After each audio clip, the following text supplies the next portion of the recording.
Hello and congratulations on the purchase of your used Nobo 16.8. My name is Caleb. I'll be doing an orientation with you today. We can get started right up here in the front.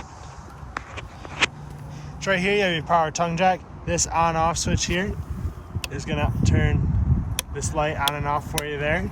Then you have your extend and retract. Very straightforward. Hold down, extend. That's going to raise your jack up. Hold down, retract to lower that back down. That's how you're going to hook and unhook from your hitch, which is a 2-inch ball on here.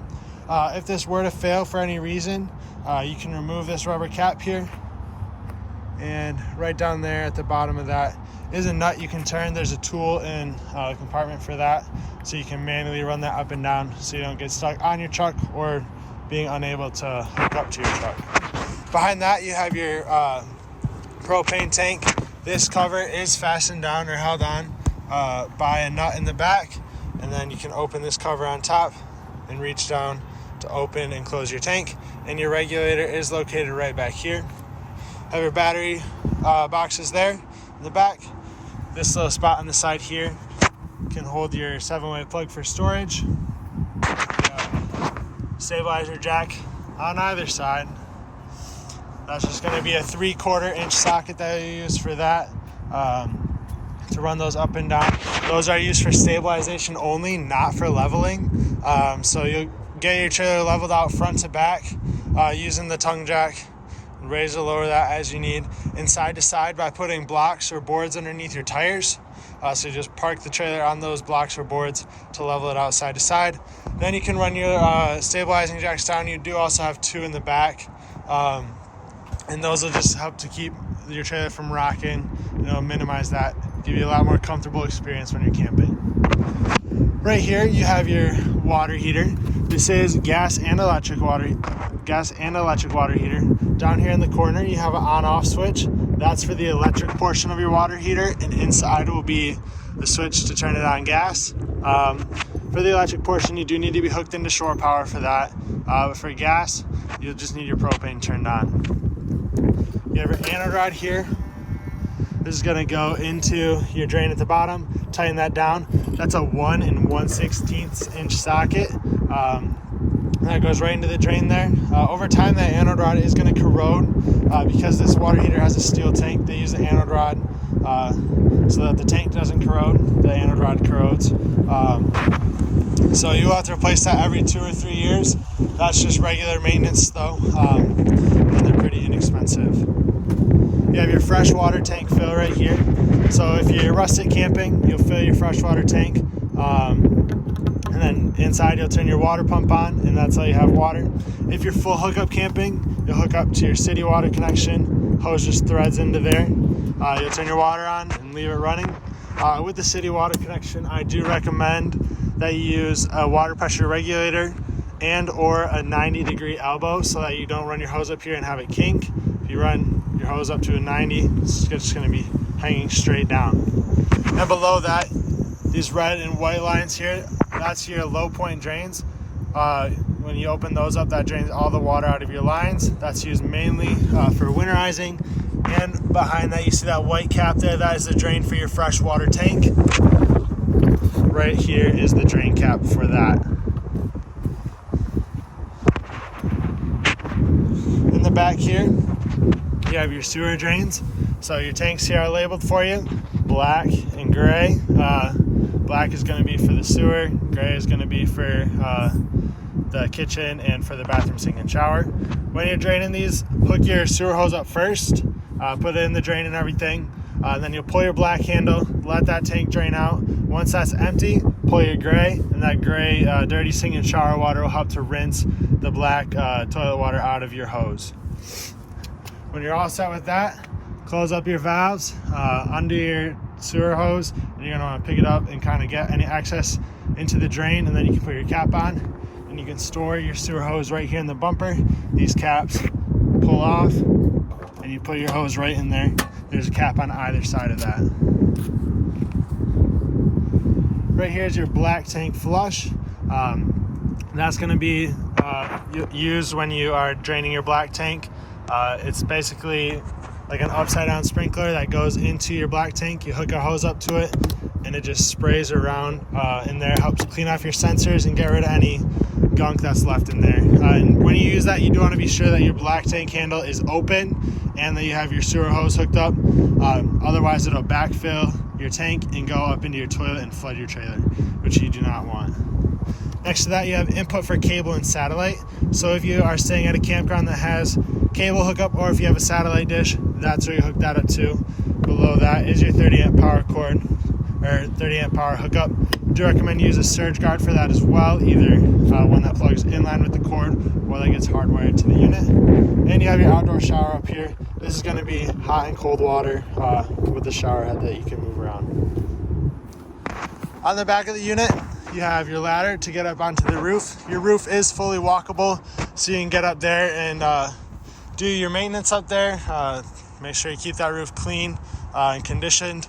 And you check your lap sealant and seals up there. Make sure there's no cracks or gaps or anything, because you don't want water getting in there. You have your spare tire and then your license plate bracket there. Head around to the door side. Have your power awning. The switch for that is inside. You have two outlets right here. This vent and this vent are for the back of your refrigerator, just so you can vent the gas fumes out there when you run it on gas. This bottom one does have this little hose sticking out. That hose is supposed to stick out. That's a condensation line, so that when or if there's condensation in your fridge, it drips out the back to the outside of the trailer rather than dripping inside your trailer and creating water damage. Below that, you have your furnace vent. This does blow out hot air right now. It is on, so it's blowing some hot air. But you want to be sure you don't block this or put anything in front of it that can melt or get burnt. Right here, you have your vent for above your microwave. There's a little flap in here that opens up so that you can vent your microwave outside. And then you have your front storage compartment. In here, you have 10-foot starter sewer hose, 25-foot freshwater hose, a 30 amp to 110 adapter, and this tool right here is going to be for your stabilizer jacks as well as the front tongue jack if that were to fail. Up here on the side of your tongue, you do have a LP quick connect. So if you had an outdoor grill or griddle or stove or something like that, you can hook up to that, and that goes directly to your propane tank. We'll take a step inside here. I'll show you your awning real quick. Open up the door. This door is equipped with a friction hinge, so there's nothing to tie it down in the back. You can see it would hit the fender flare here anyway. But that friction hinge makes it a lot harder for the wind to move, which is a very nice feature. Up top here, right inside your door, this is where your control panel is going to be for your awning, your slide out, LEDs, and some exterior and your interior lights. So for awning, to extend it, hold down extend, and we'll watch that go out there. This awning does not stop automatically, so we do want to keep an eye on it as we run it out. There's going to be a valence that drops down. It's a little wet, so it's stuck to it, but let's see if I can reach that. It's a little stuck to it right now because it's wet, but once you see the bare awning tube there as well, that's your indicator to stop. This is what it's going to look like fully extended. And these arms are adjustable. Just loosen up this nut right here, and you can slide that arm back and forth, and then you'll tighten that and it'll lock it in place. And that'll be so you can pitch your awning so you have water drain off one way or the other. These arms are also on a strut, so if enough water gets up there and there's enough weight up there, it will release. You just want to be sure that you're not standing on the side it releases from, because you will get quite wet. Next is going to be your slide out. So slide in and out. Once again, hold the switch down. We'll run it out. This is a Schwintek system. It's a little loud, as you can hear. It's also fully electric.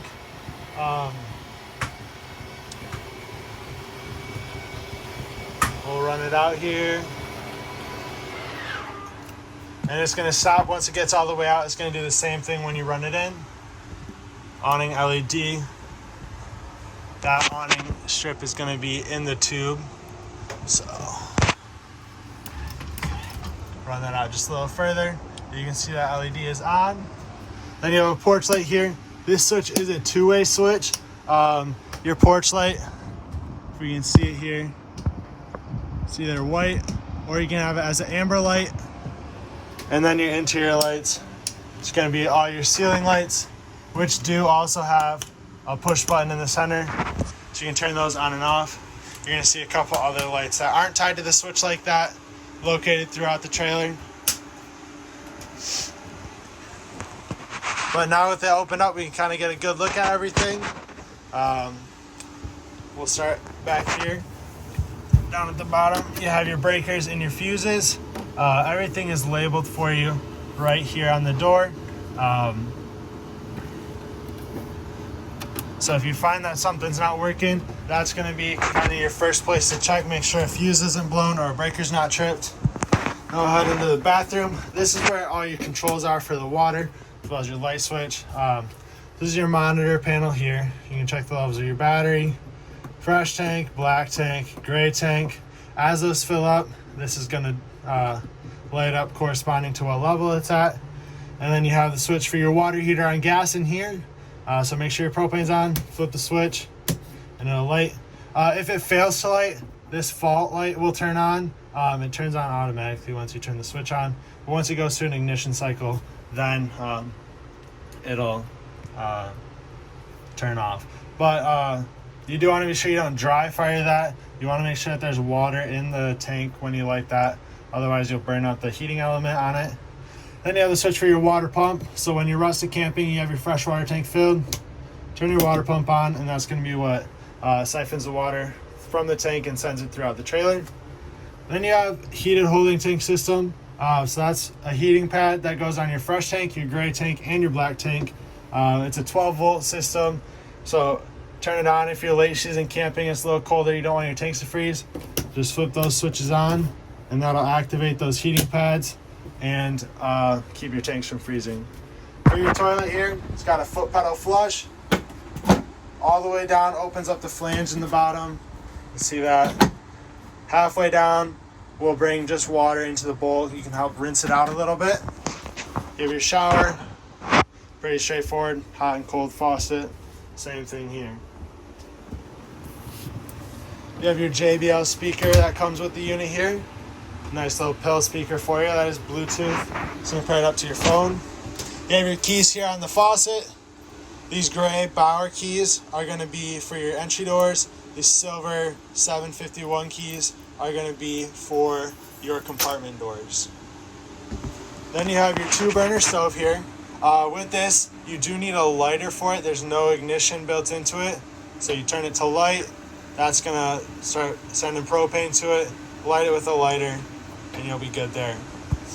Then you have light and your vent fan. That's that vent that goes outside. You want to make sure that flap is open when you use it. Right below that, you have your microwave and also convection oven. So if you're choosing convection, that's up here. You can see below each of the numbers there is a temperature. So you're setting a temperature rather than setting a time with the convection oven. You do also have your vacuum system in here. It's located right here. There's a what we call a dustpan feature on it. So if you pick that up, just sweep your stuff in there, and that's going to send it straight into your vacuum bag here. Otherwise, you can get vacuum hoses for this and use those around here. The dustpan feature, though, is very, very convenient.